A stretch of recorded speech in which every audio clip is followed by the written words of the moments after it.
I think it's a serious situation for many people who are leading in the front of their organizations. Three simple parts. You do the work you're doing, work hard for 8 hours.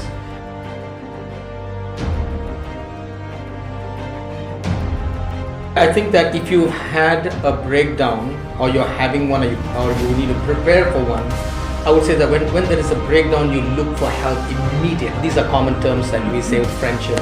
But I think we need to develop that part out of the workplace, so that we can experience life.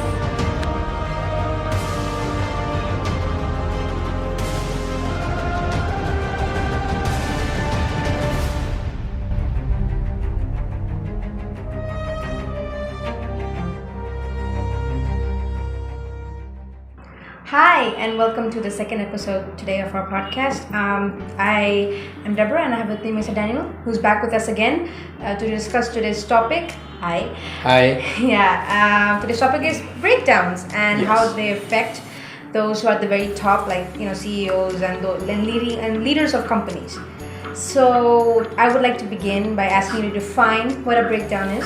Yes. So this is such a critical and important topic for those who are at the top of their organization, who are leading very significant large groups of people, and they are at the danger of having a breakdown.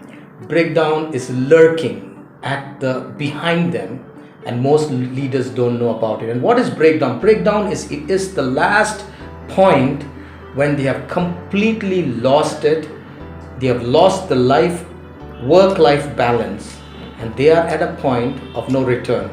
So the point where everything is broken, when they cannot function anymore, I would like to call that as a place of breakdown.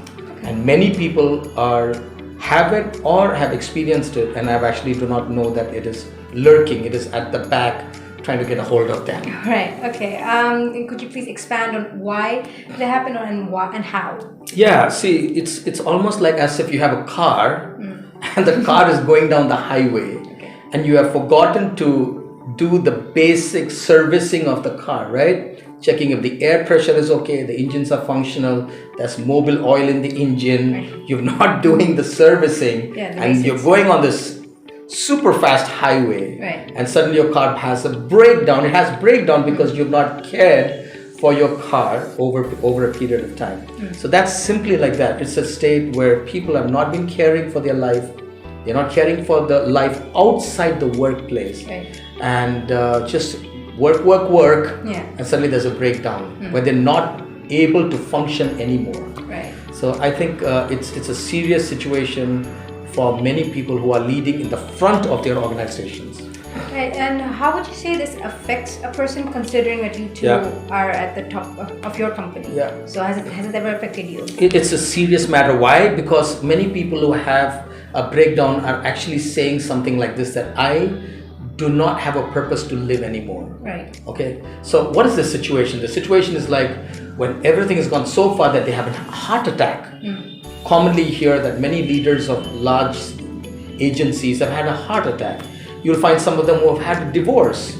They've given so much time to work and no time to life that they actually have a divorce. They are estranged, right, from their children, from their families, right? And suddenly the children don't want to talk to them. And you wonder what's happening. Why is everything happening around me? The community disregards you because they feel that you have nothing to contribute to them. And suddenly you realize, oh, what's happened to me? So that is something that happens to somebody who's right in the front and is not consistently looking at his life and suddenly has his breakdown. Right. Okay, and just a few minutes ago, you mentioned a work-life balance. Could you elaborate, please? Yeah, so see, many of these key leaders in very high positions who have a lot of influence, right? They have these spotlights on them, right? 24 hours. They have cheerleaders who are around them, who are saying, wow, come on, you do it.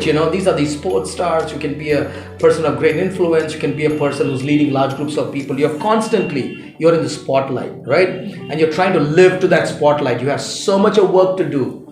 And you find that you have little time for life, right? What that actually means is you have no time for yourself, right. Which is an integral part. If you don't serve yourself, you don't help yourself, your self will have a breakdown. Right. You don't care for your body. Right. It has a breakdown.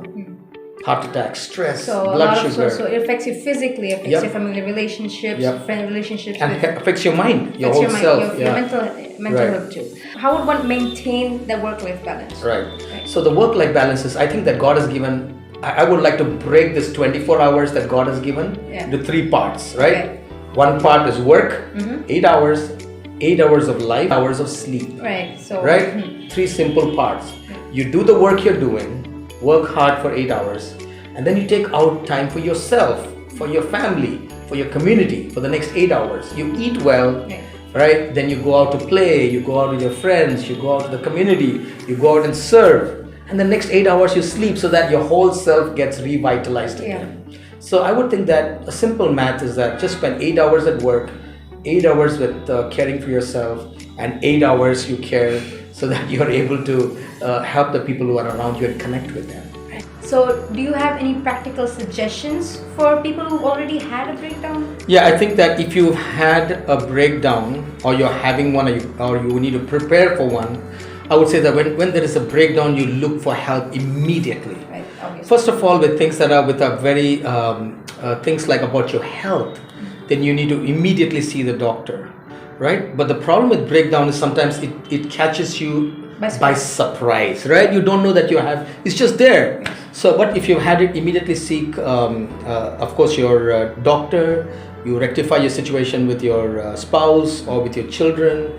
Find some way to connect with the community. But the most important part is, what do you do next? Right? That's what I asked. Yeah. So I think the work-life balance, I think the most difficult part is, what do you do in the next 8 hours that you spend for your life? Right? The work and then the life. The life part, I think, is that we need to find some things that are really tangibly good, that can help us to reconnect with things that gave us joy when we were younger. Remember, as a child, if you love to play football, just go and play football, right? If you love to draw, then you find some opportunities where you're able to draw and make some beautiful creations, right? I know of a friend who loved to collect train sets, those little toy trains, Yes, and so he started building that again in his house, right? He built this toy train, and he had all these tracks running across the table, and he just enjoyed it, and it gave him such a sense of achievement, and and so that he can experience joy in his life.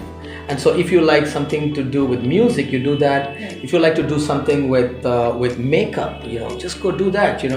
Do what's something that gives you great joy, and that is completely different from your work, so that your life is also enjoyable. And also, don't forget the people who love you, right? Your spouse, your children, friends, right? Yeah. How many people will actually say that they have friends, right? True friends.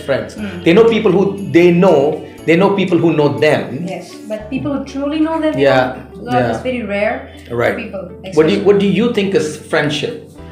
Friendship to me is, if I am having a breakdown, just saying, if I have a breakdown at 2 a.m.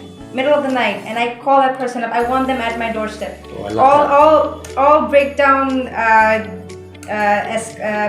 something to get rid of my breakdown. Yeah.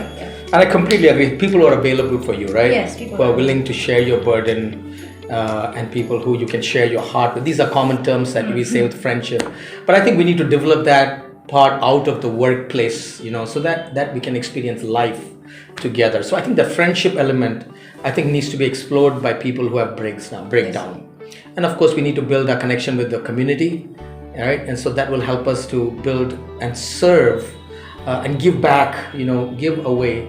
And I think that way we can experience satisfaction, in our hearts. Yeah. Okay.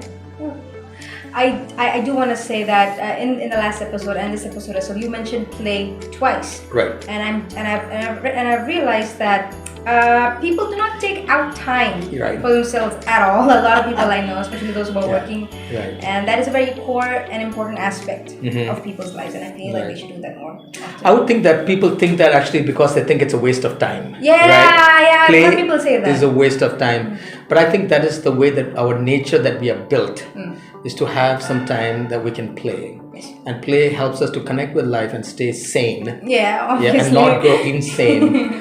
And I think that balance needs to be found in our life, right? The work-life balance. Today's keyword, balance. Yeah. Yeah, well, I feel like we're at a good stopping point, and I want to just thank you again for coming today. And I hope that everyone who's watching has learned something today. Balance yourself, balance your work, and find meaning within yourself. Thank you. Thank you.